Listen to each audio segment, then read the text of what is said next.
Tidak jarang, bahkan banyak sekali orang-orang yang di dalam usaha mencapai cita-citanya terjebak dalam prinsip menghalalkan segala macam cara untuk mencapai satu tujuan.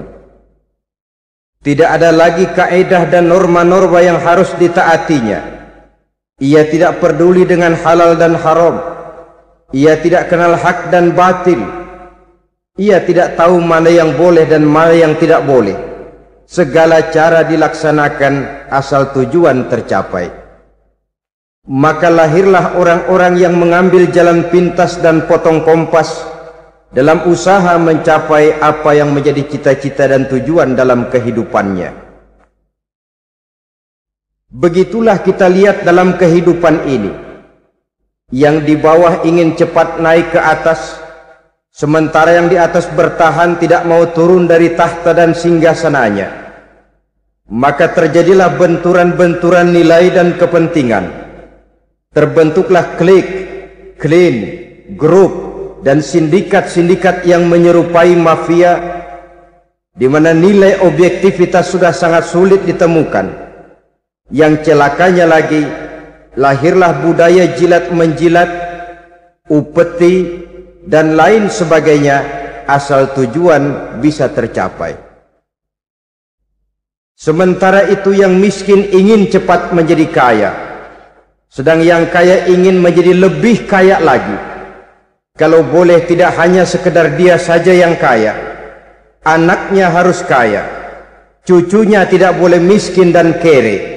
Bahkan cucu daripada cucunya pun harus jadi orang-orang kaya. Ini keinginan yang wajar.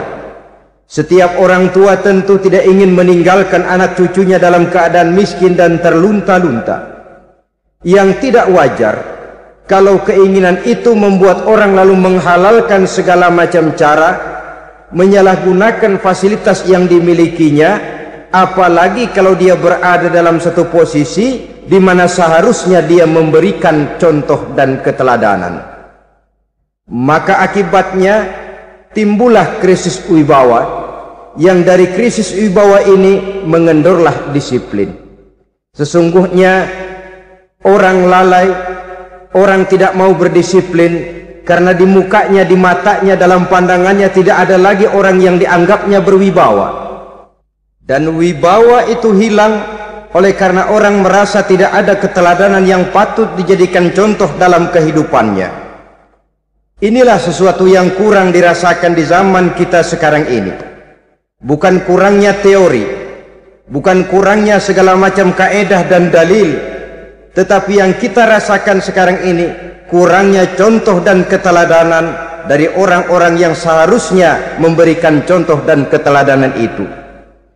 Berangkat dari sejarah dan kehidupan Rasulullah sallallahu alaihi wasallam, keberhasilan yang beliau peroleh, salah satu dasar utamanya ialah satunya kata dan perbuatan. Tidak bermental ganda, tidak bermain minyak di atas air, tidak menggunting dalam lipatan. Lidahnya adalah hatinya, ucapannya adalah perbuatannya, dan apa yang beliau ajarkan kepada orang lain, beliaulah pelaksana pertamanya. Saudara-saudara kaum muslimin rahimakumullah. Sementara itu pada sisi lain, yang miskin ingin cepat menjadi kaya, maka ia terjebak dalam prinsip tujuan menghalalkan cara apapun saja dilaksanakan asal dia bisa segera menjadi kaya. Maka salah satu jalan yang banyak dilaksanakan orang untuk mencapai kekayaan tanpa harus peras keringat dan banting tulang seperti umumnya orang adalah melalui satu jenis permainan yang umumnya kita kenal dengan nama judi. Ada dua bentuk dan pola daripada judi. Walaupun seiring dengan kemajuan ilmu pengetahuan dan teknologi canggih, peradaban manusia semakin tinggi, maka jenis macam judi yang dimainkan oleh manusia ikut-ikut menjadi canggih. Tetapi pada umumnya ada dua jenis macam judi itu. Pertama, ada judi yang dilakukan secara langsung, dalam arti seorang petaruh berhadapan dengan bandar atau orang berhadapan dengan orang. Dari judi yang dilaksanakan secara langsung ini, efek negatif yang segera bisa kita lihat dengan nyata. Pertama, timbulnya rasa dendam dan permusuhan.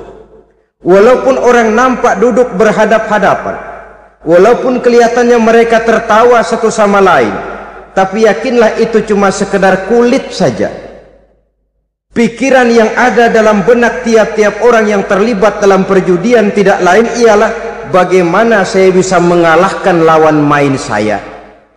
Akibatnya tentu bisa kita pastikan akan timbullah dendam dan permusuhan bagi yang kalah, akan timbullah rasa sombong dan menganggap remeh orang lain bagi yang menang. Yang kedua, lalainya orang kepada apa yang menjadi tanggung jawab dan kewajibannya. Orang bisa lupa kepada anak dan istri. Kalau kepada anak dan istri saja sudah bisa lupa, apalagi kepada yang lain, sebab anak dan istri memang merupakan bagian daripada kehidupan kita. Konon lagi saudara, konon lagi keluarga yang lain, anak istri saja bisa terlupakan oleh penyakit dan permainan yang bernama judi ini. Yang ketiga, hilangnya rasa sayang kepada harta. Harta yang didapatnya dengan peras keringat dan banting tulang, mungkin pergi pagi dan pulang sore. Setibanya dia di meja judi, apalagi uang tadi sudah bertukar dengan dalam bentuk koin, maka rasa sayang kepada harta itu tidak akan pernah ada lagi. Tetapi saudara-saudara, bagaimanapun juga, judi dalam artian langsung semacam ini hanya melibatkan orang-orang tertentu. Artinya selektif. Ada judi yang lebih berbahaya daripada jenis ini, perjudian massal. Taruhlah roulette dan kasino itu judi. Tetapi judi jenis roulette dan kasino ini bahayanya hanya untuk orang-orang tertentu yang memang sudah mapan, kelompok elit. Masa iya bocah angon di kampung main roulette? Apa ia yang tinggal di pinggir kali kenal kasino? Ya entahlah kalau kasino Prambos ya. Dari judi massal semacam ini lahirlah penyakit yang dinamakan tulul amal. Tulul amal, orang yang terlalu panjang angan-angan. Bukan tidak boleh orang bercita-cita, sebab cita-cita itu perlu. Katanya manusia tidak makan masih bisa hidup 1 bulan lebih. Manusia tidak minum masih bisa hidup 3 hari lebih. Tapi manusia tidak punya cita-cita 1 jam pun dia tidak akan bisa hidup. Karena faktor yang membuat kita bergairah menghadapi kehidupan, faktor yang mendorong kita untuk tetap berusaha dan tegar menghadapi resiko, karena adanya cita-cita di dalam kehidupan kita. Tetapi cita-cita tanpa direalisir dengan usaha, cita-cita yang tidak berangkat dari kemampuan yang ada, pada akhirnya hanya akan merupakan cita-cita yang mengawang, tidak akan terwujud dalam kenyataan, dan akan membentuk manusia menjadi orang yang tulul amal, panjang angan-angan, terlalu muluk keinginan, tidak berangkat dari kemampuan dan kesanggupan yang ada pada dirinya sendiri. Maka penyakit inilah yang telah menghasilkan dan melahirkan penghayal-penghayal kelas berat, tukang-tukang ngelamun kelas tinggi yang hidup di angkasa luar. Dan sejarah belum pernah mencatat ada orang menjadi kaya karena judi, itu belum pernah.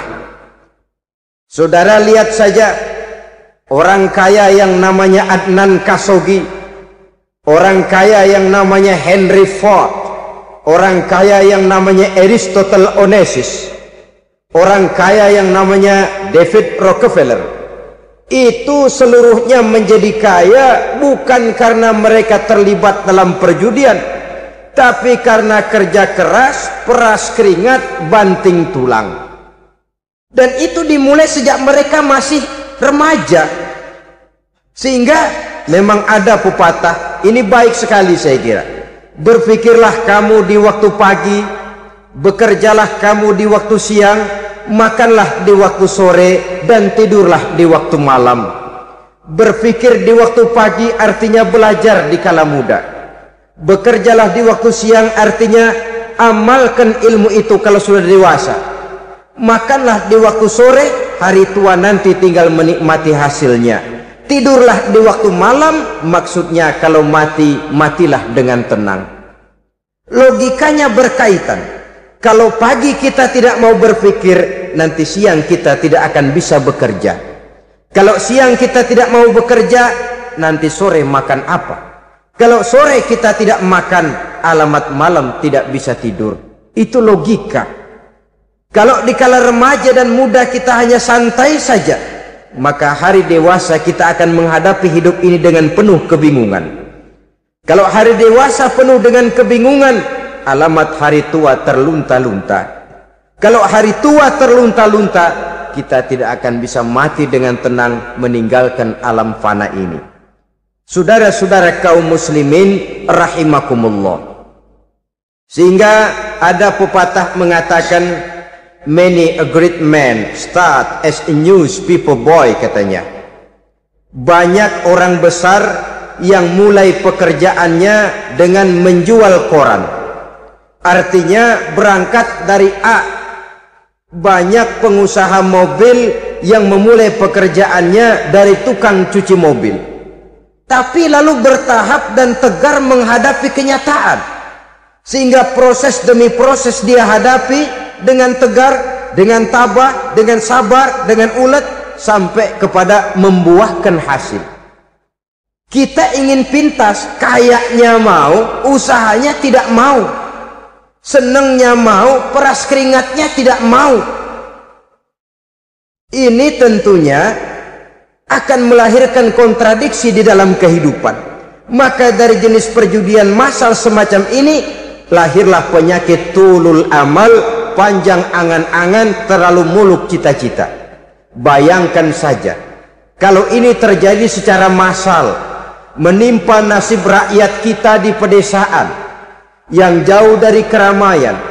Tiap hari mereka didina-bobokkan oleh gambaran tentang akan diperolehnya uang dalam jumlah yang banyak, dengan angka nol yang berentet. Tiap hari mereka melihat angka-angka itu. Mereka lambat laun akan terseret dalam arus tulul amal ini. Panjang angan-angan, muluk cita-cita, hanya dengan mengandalkan meja perjudian. Akibatnya timbul penyakit yang kedua, yang ketiga, yaitu malas berusaha. Orang kalau sudah terlalu asik berkhayal, menghitung bintang di langit, malas berusaha. Kalau ada temannya kerja jadi buruh kasar, bawa hasil yang merupakan jerih payah dan peras keringat dia, satu minggu bergaji 10-15 ribu, diketawain. Apaan gaji lu 10 ribu, 15 ribu? Entar gua nih kalau ketembus 100 juta, entar. Yang 10 ribu dan 15 ribu keringat orang itu dihina, itu dicela. Tetapi dia selalu menghitung, entar nih gua. Entarnya wallahu a'lam. Saudara hadirin yang saya muliakan, timbullah sikap malas. Padahal di tengah negara sedang membangun di berbagai bidang kehidupan. Maka sifat malas ini merupakan musuh kita. Baik mengejar kemiskinan, baik mengejar kebodohan dan keterbelakangan kita di sektor-sektor lainnya.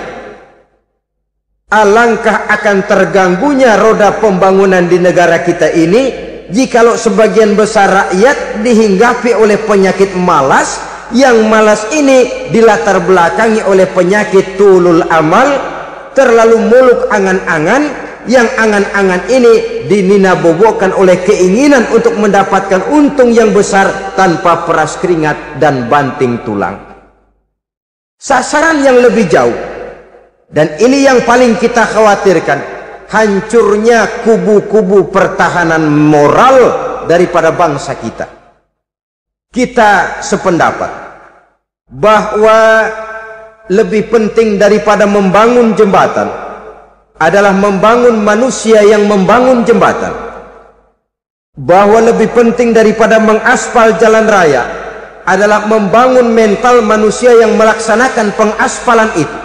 Dengan kata lain, membangun dan mempersiapkan manusia pembangunan.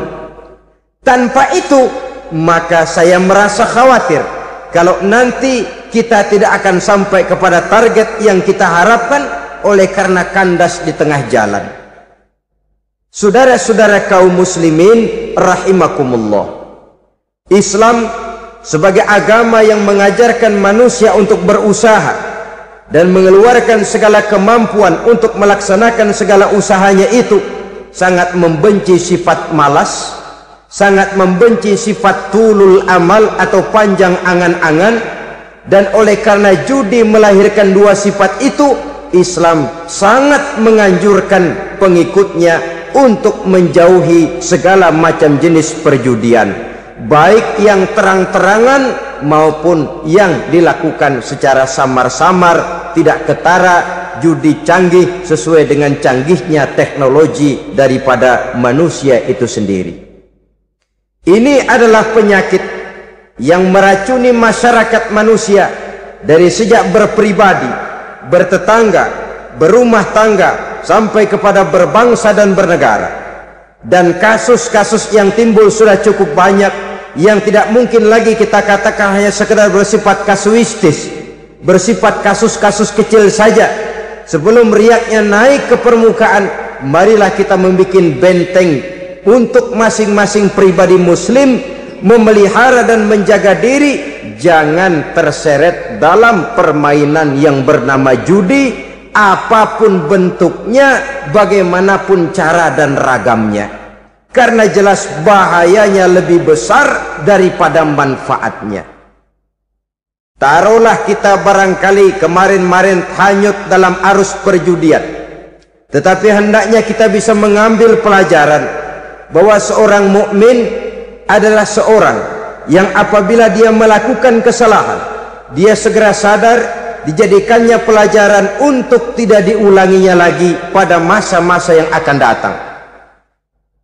Dengan sikap semacam itu, kita tidak lagi akan mengulangi kesalahan-kesalahan lama, dan grafik kehidupan kita dari hari ke hari akan makin menunjukkan hal-hal yang baik dan positif adanya.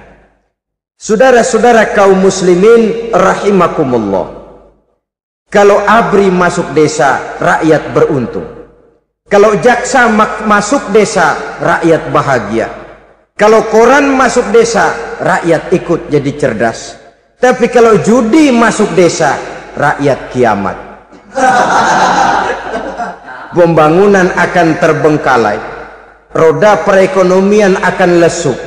Karena mestinya orang membelanjakan uang untuk sesuatu yang dia perlukan, akhirnya dia belanjakan untuk sesuatu yang dia tidak perlukan, karena gambaran, khayalan akan mendapat keuntungan yang jauh lebih besar lagi. Padahal istilah orang-orang tua kita dulu, lebih baik makan singkong betulan daripada makan roti ngimpi. Artinya uang yang 1.000-2.000 rupiah itu lebih baik dibelikan beras, dimasak, makan bersama anak dan istri, terasa nikmat dan halalnya, ketimbang beli kertas lalu ngelamun, menghayal, menghitung yang bukan-bukan. Itu kertas dibolak madep mulon, dibolak madep mudik, diputar sana, diputar sini, akhirnya palanya ikut muter. Kira-kira apa yang cocok? Masih belum puas, kertas dilihat, orang gila ditanyain.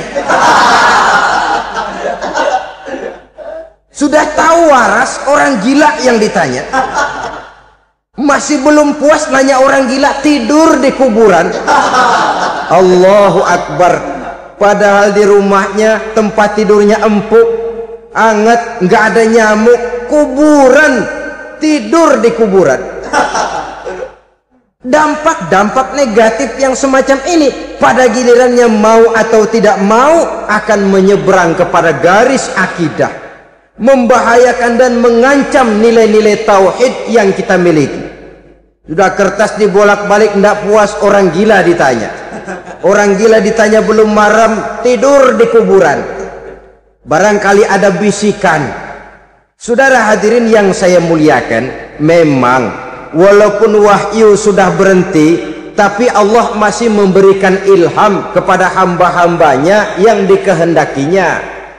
Tetapi ilham itu bentuknya positif.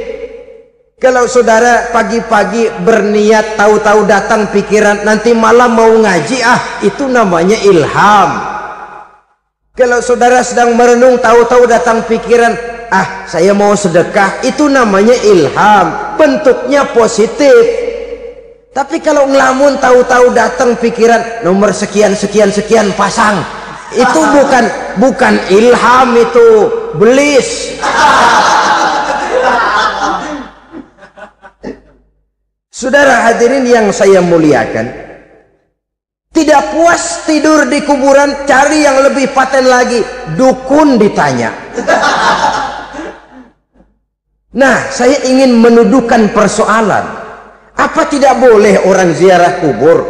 Apa tidak boleh orang pergi ke dukun? Ini dalam kaitannya dengan judi, karena ini penyakit yang sudah merajalela, mewabah di kalangan masyarakat kita di lapisan yang bawah ini. Saudara hadirin yang saya muliakan, ziarah kubur bukan saja boleh, malah dianjurkan oleh Nabi. Tetapi ziarah kubur yang dianjurkan oleh Nabi itu dengan tujuan pertama, agar orang ingat kepada mati. Kafa bil mauti wa'izah, kata Nabi. Cukup dengan mengingat mati menjadi pelajaran bagi kamu semua. Maka etikanya diajarkan, kalau saudara ziarah kubur, sampai di depan pintu kubur itu kan, Assalamualaikum ya ahlal kubur wa inna insyaallahu bikum lahikun. Kami satu saat insya Allah pasti akan menyusul kamu. Kalau kamu sekarang berbaring di sini, satu saat kami akan berbaring di sini. Ziarah kubur mengingatkan orang kepada mati. Orang yang ingat kepada mati, gaya hidupnya lain dengan orang yang tidak ingat mati. Nah, orang kalau nggak ingat mati, gaya hidupnya nggak terkontrol. Kalau dia berkuasa, Fir'aun, itu nggak ingat mati. Kalau dia kaya, Korun. Sudah gambarannya nggak merupakan gambaran-gambaran yang baik. Orang yang ingat mati, dia berkuasa, dia berlaku adil. Satu saat saya akan mati dan ini akan dimintakan pertanggungan jawab.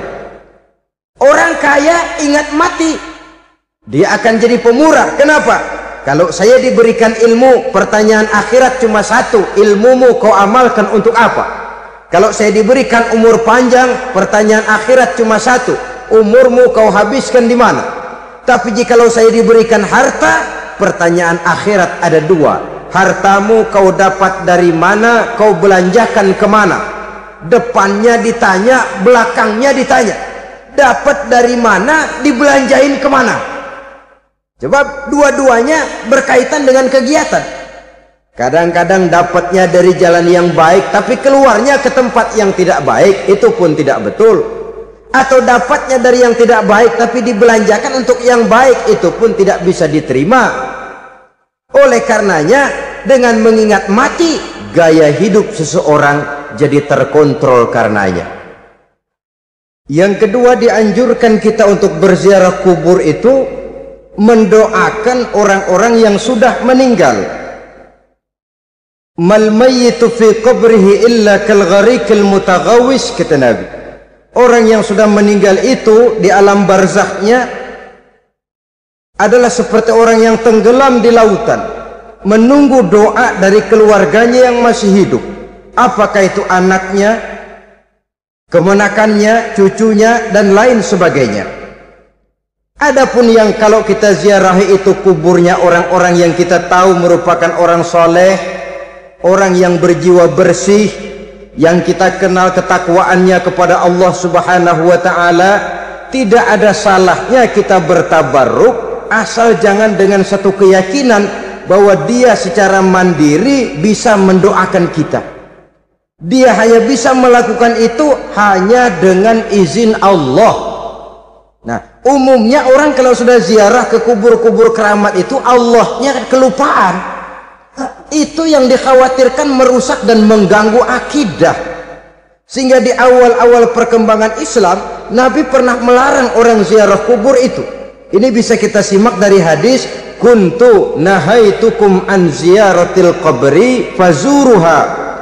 Dahulu aku pernah melarang kamu untuk ziarah kubur, adapun sekarang kalau mau ziarah, ziarahlah kamu.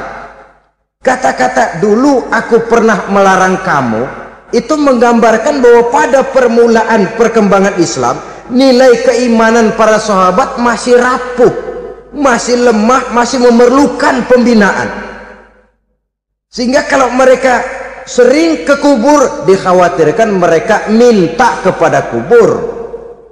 Nah, tetapi tatkala nilai keimanannya sudah mapan, sudah kuat, kata Rasul, fazuruha. Adapun sekarang kalau mau pergi berziarah, ziarahlah kamu. Saudara hadirin yang saya muliakan, jadi jangan melupakan Allah. Saya bisa saja berkata, kalau saya misalnya pakai cincin, lalu saya bilang, saya sejak pakai cincin ini, jangan anak gadis, nenek-nenek ngelihat saya lemes. Atau sejak pakai cincin ini, dagangan laris bener. Cincin itu yang menggelincirkan akidah. Untuk tidak tergelincir, orang harus tidak melupakan Allah. Dia bisa berkata, alhamdulillah, Allah memberikan keistimewaan kepada batu cincin saya. Batu cincinnya tidak apa-apa, Allah yang memberikan keistimewaan. Ini dalam bentuk yang langsung. Dalam bentuk yang tidak langsung kita bisa lihat, misalnya kalau petani ditanya, oh ini bisa panen besar ini rahasianya apa Pak? Oh, pupuk urea. Pupuk urea. Nah, Allah nomor 16. Seorang petani yang baik keimanannya, dia akan berkata, kami bisa panen besar karena izin Allah. Lah, kalau pupuknya mah pakai pupuk urea, izin Allahnya dulu, baru kemudian pupuknya nyusul. Jadi sebenarnya bukan cuma pergi ke dukun yang bisa merusak keimanan, pergi ke dokter juga bisa loh merusak keimanan. Kalau berkeyakinan bahwa dokter itulah yang memberikan sembuh, kenapa akidah saudara tidak tergelincir karenanya? Dokter hanya memberikan obat dan resep, sembuh itu datangnya dari Allah. Ini yang diungkapkan lewat lisan Nabi Ibrahim alaihissalam, wa idza maridtu fahuwa yashfini. Apabila aku sakit, dialah Allah yang memberikan sembuh. Memberikan sembuh. Jangan juga menyalahartikan ayat ini. Ada ayat begini sakit terus nekat, udah nggak usah berobat dah, memang penyakit dari Tuhan, ntar waktunya baik ya udah ampeg terus dah. Orang yang berobat saja belum tentu sembuh, apalagi yang tidak berobat. Sama juga orang nggak sembahyang kita ajakin, ngotot, lo juga yang sembahyang belum tentu masuk surga katanya. Lah yang sembahyang belum tentu masuk surga, bagaimana cengoran lo yang nggak sembahyang?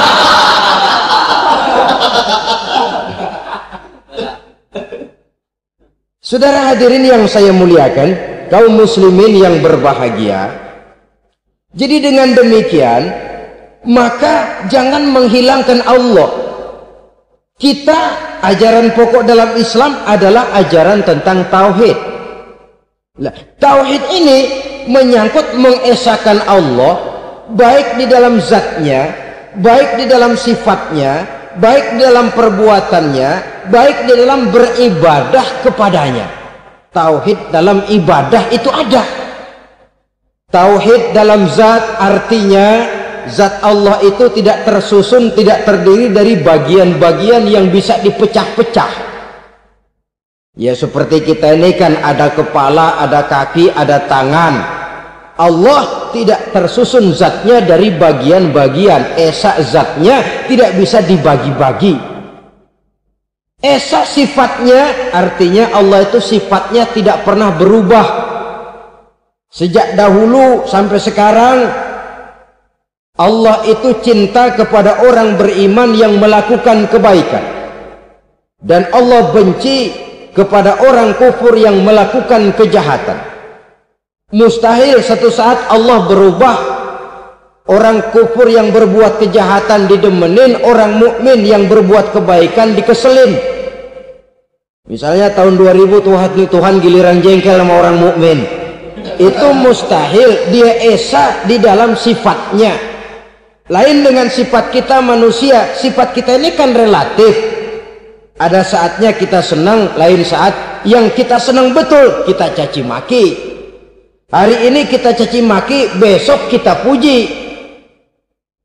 Lihat teman kaya, habis kita omongin, boleh jadi dia kaya. Kenapa? Dukunnya 36. Nah. Begitu kita habis caci maki begitu, dia datang ngasih duit sama kita. Cacian itu bisa berubah menjadi pujian. Lu ya emang bukan main dah. Sifat kita itu relatif, bisa terpengaruh oleh situasi dan kondisi. Saudara hadirin yang saya hormati, kaum muslimin yang berbahagia, Allah juga esa di dalam perbuatannya. Artinya di dalam menciptakan apapun yang akan diciptakan oleh Allah, di dalam melakukan apapun yang akan dilakukan oleh Allah, tidak terikat kepada faktor lain, tidak memerlukan bantuan lain. Dia adalah mutlak. Nah, kemudian kita mengesahkan Allah dalam zatnya, mengesahkan Allah dalam sifatnya, mengesahkan Allah dalam perbuatannya. Belum tentu berarti kita mengesahkan Allah dalam ibadahnya. Sebab banyak orang yang yakin betul Allah itu esa, teguh dengan pendiriannya. Tuhan lu siapa? Allah. Allah bagaimana? Esa. Bagaimana kalau dua? Kagak. Tiga? Enggak. Mantap. Soal tahlil paten. Tapi dalam ibadah kadang-kadang dia tidak mentauhidkan Allah. Ini makna wa ma umiru illa liya'budullaha mukhlisin. Kami tidak memerintahkan kepadamu kecuali untuk beribadah kepadaku, kata Allah, dengan ikhlas. Beribadah kepada Allah dengan ikhlas itu artinya apa? Beribadah hanya untuk Allah saja. Nah, kalau hanya untuk Allah saja, lalu kita minta berdoa di depan kuburan orang yang soleh, apa syirik? Tidak syirik. Kalau kita berkeyakinan bahwa orang tempat kita memanjatkan doa itu hanya bisa mendoakan kita dengan izin Allah. Dia sendiri tidak punya kekuasaan apa-apa. Tanpa izin Allah dia tidak bisa berbuat apa-apa. Itu tidak menyebabkan orang menjadi syirik. Sama saja dengan kalau saya berkata tadi, alhamdulillah Allah telah memberikan keistimewaan kepada batu cincin saya. Apa salahnya Allah memberikan keistimewaan kepada benda-benda mati? Allah memberikan keistimewaan kepada Hajar Aswad, benda mati. Allah memberikan keistimewaan kepada Masjidil Haram, benda mati. Allah memberikan keistimewaan kepada Ka'bah, benda mati. Orang tawaf keliling Ka'bah, sembahyang di Masjidil Haram, sujud menghadap kepada Ka'bah. Apakah jadi syirik? Tidak. Kita tidak menyembah Ka'bahnya, kita menyembah yang punya Ka'bah itu. Nah, di sini kita lihat bahwa fungsi Ka'bah hanya merupakan wasilah. Tapi kalau Allahnya kita hilangkan, jadilah kita penyembah batu. Hanya saja batu itu berbentuk 4 bernama Ka'bah. Sa'i, orang yang melaksanakan haji, lari-lari antara Safa dan Marwah, amalan apa itu? Seakan-akan kita menghormati bukit-bukit, gunung-gunung. Tapi bukan itu yang kita tuju dalam pelaksanaan sa'i itu. Yang kita tuju adalah ini perintah Allah. Allahnya yang diutamakan. Maka hal semacam ini tidak menyebabkan orang menjadi syirik dan tergelincir dari tauhid. Tapi kalau ziarah kubur dengan niat cari buntutan, cari nomor yang cocok, ini niatnya saja sudah salah. Nah, kalau berangkat dengan niat yang salah, sampai di sana saya yakin, seyakin-yakinnya amalannya pasti salah. Lah, kubur yang diziarahin bukan kubur orang soleh. Ya mana ada orang soleh ngasih kode buntut. Ada juga orang salah, bukan orang soleh itu. Kadang-kadang dia nggak tahu kuburan siapa, nongkrong aja di situ. Memang sulit, saudara-saudara. Mental ya, namanya mental. Kalau memang mental sudah mental judi, apa saja bisa dijudiin. Jadi orang nggak perlu sebenarnya pemerintah terlalu gini, nggak usah. Kembali saja kepada mental. Kalau mental memang sudah mental judi, apaan aja bisa dijudiin. Pulang tengah malam nabrak babi, babi yang keluar nih.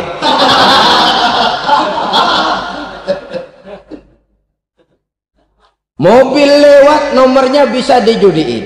Bajai lewat, bajai bisa dijudiin. Mental.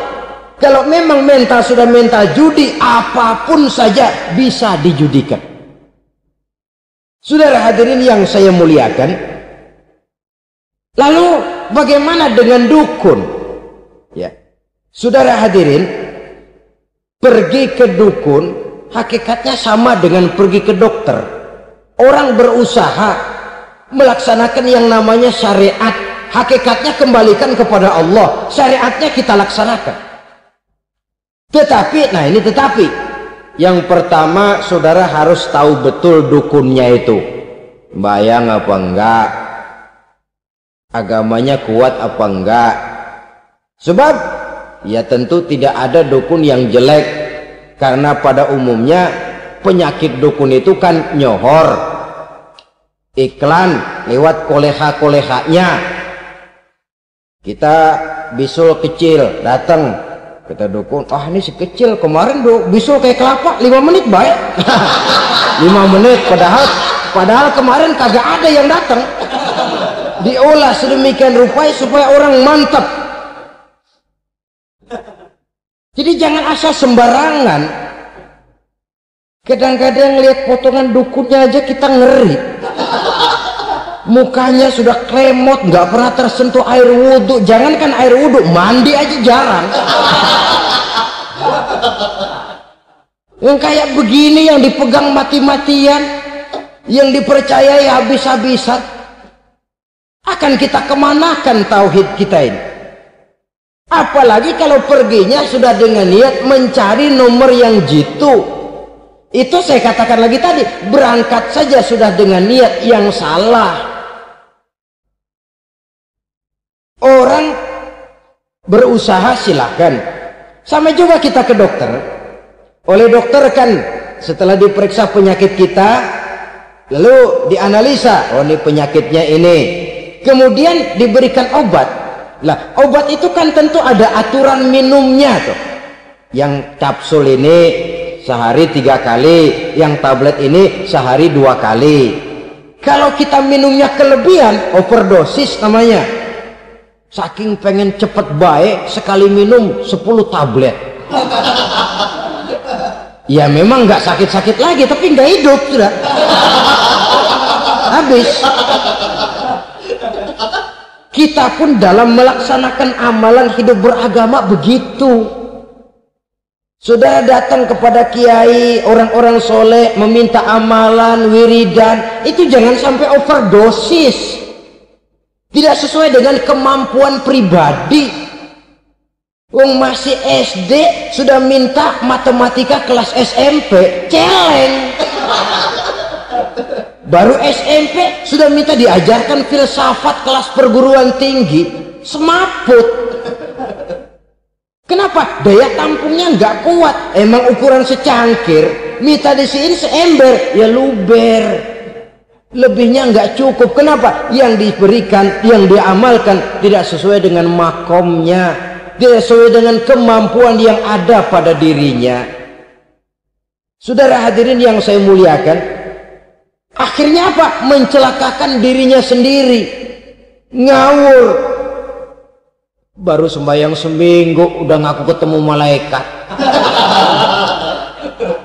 Sembahyang ditemenin malaikat lah, sembahyang baru seminggu mulai tuh malaikat iseng amat.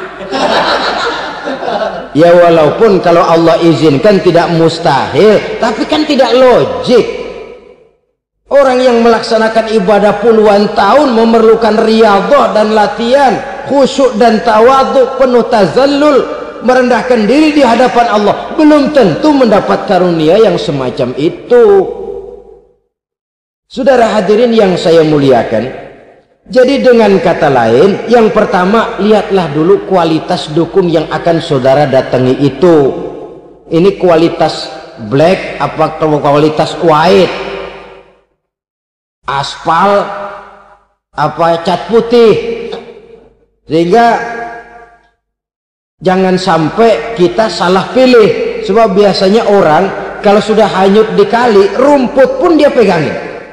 Dia tahu kalau rumput tidak akan bisa menahan bobot badannya, tapi karena posisinya posisi terjepit, rumput pun dia pegang.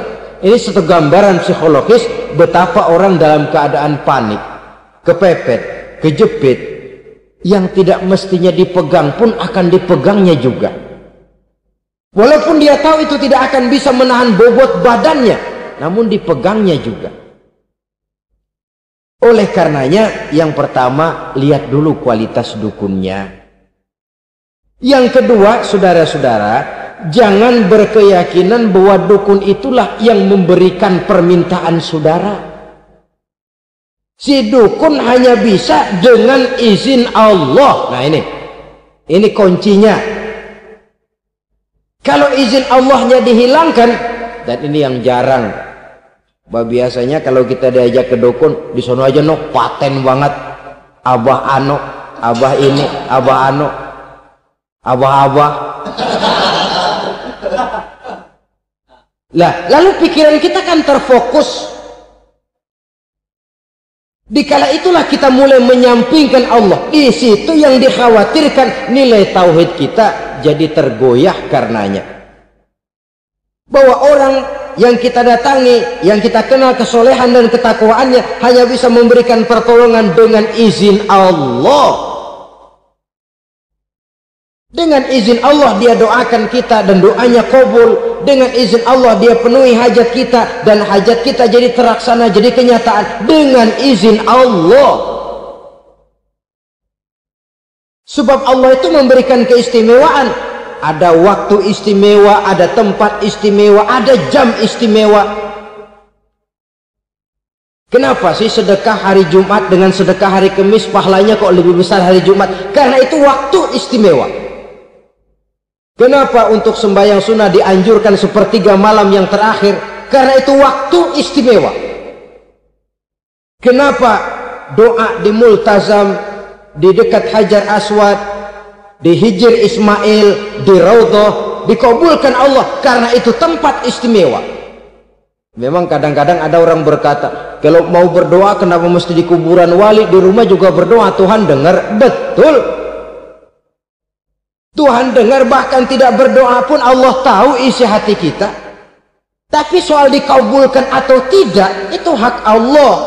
Dan Allah memberikan fasilitas kepada tempat-tempat tertentu dan istimewa. Dan itu diajarkan oleh Nabi. Di Raudhah perbanyak doa. Kenapa? Itu tempat yang mustajabah. Artinya Allah memberikan keistimewaan kepada tempat-tempat tertentu.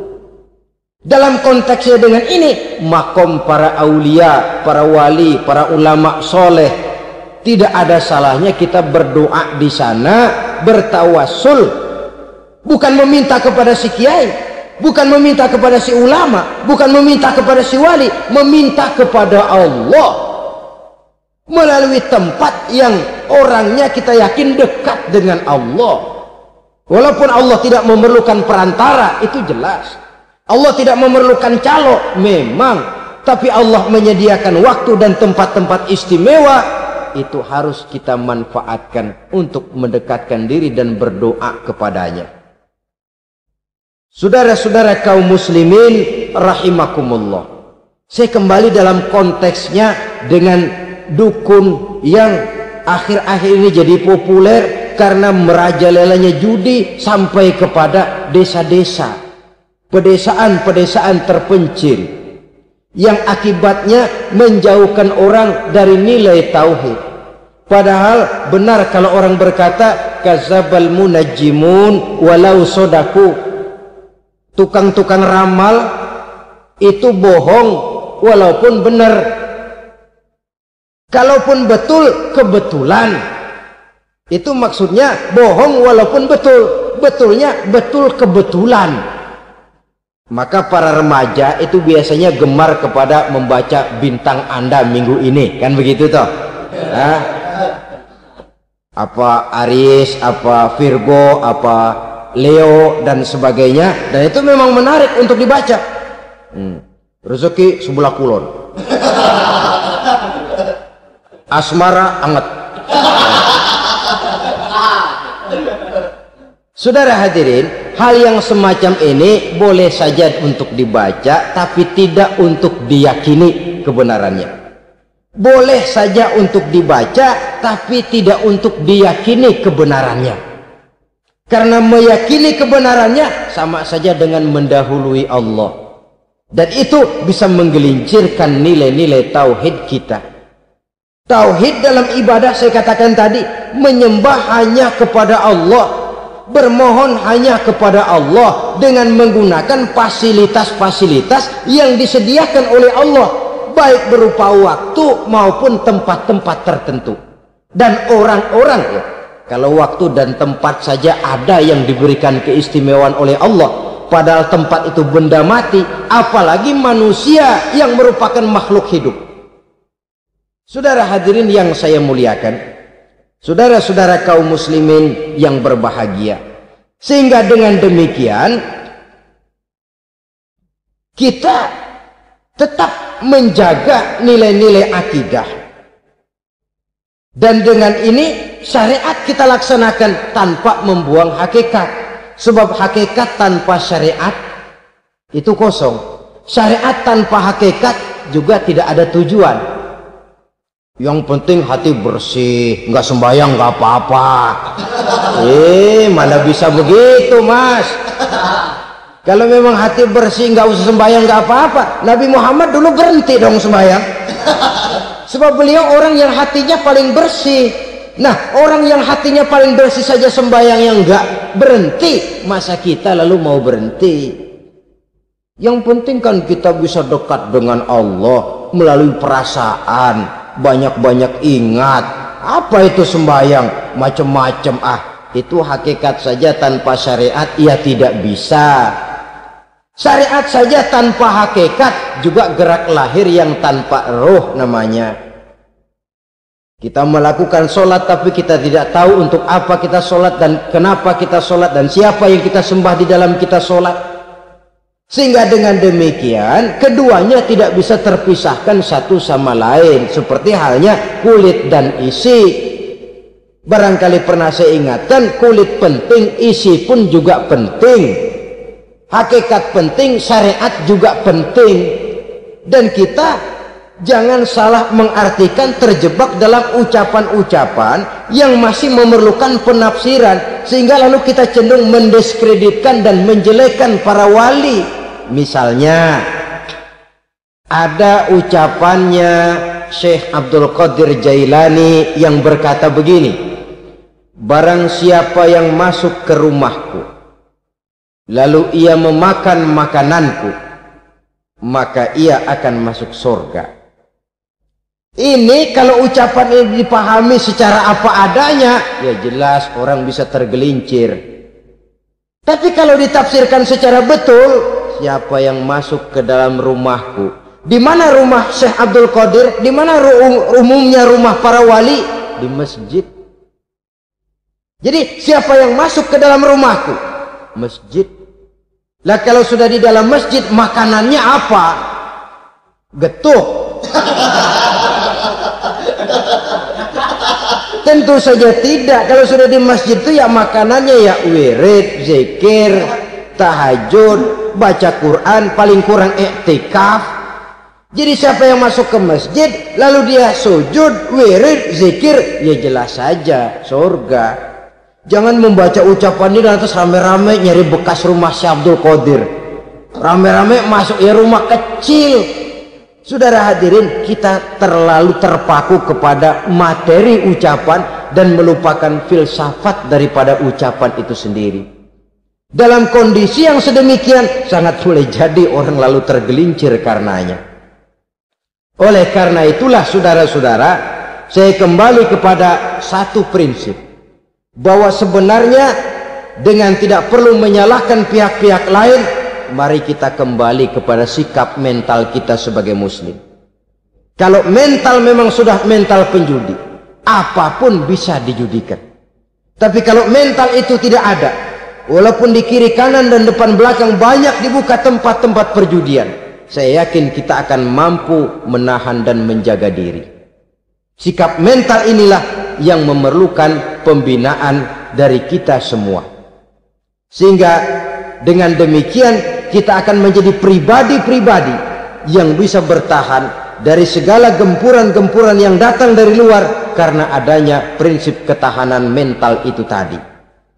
Sekali lagi saya ingatkan bahwa judi selamanya tidak akan pernah mendatangkan kebahagiaan. Judi tidak akan membuat orang menjadi kaya. Judi tidak akan membuat orang makin akrab berteman dan bersaudara.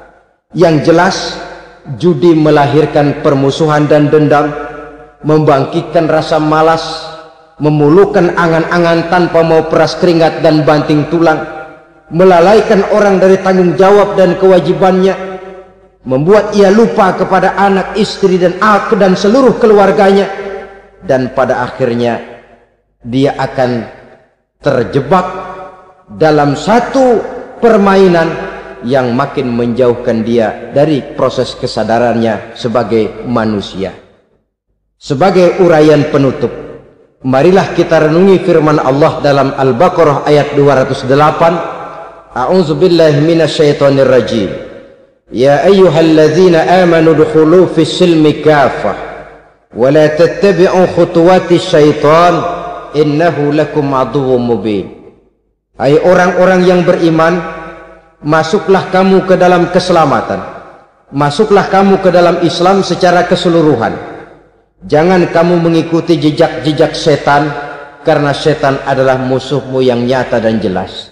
Judi termasuk jejak-jejak yang ditinggalkan oleh setan untuk diikuti oleh kita agar kita mendapatkan kesengsaraan baik di dunia, lebih-lebih di akhirat nanti. Semoga Allah selamatkan kita, Allah selamatkan seluruh bangsa kita dari penyakit-penyakit judi yang melahirkan efek-efek negatif dalam kehidupan. Terima kasih atas perhatian saudara. Mohon maaf atas segala kekurangan. Usikum wa nafsi bitaqwallah. Wassalamualaikum warahmatullahi wabarakatuh. Waalaikumsalam warahmatullahi wabarakatuh.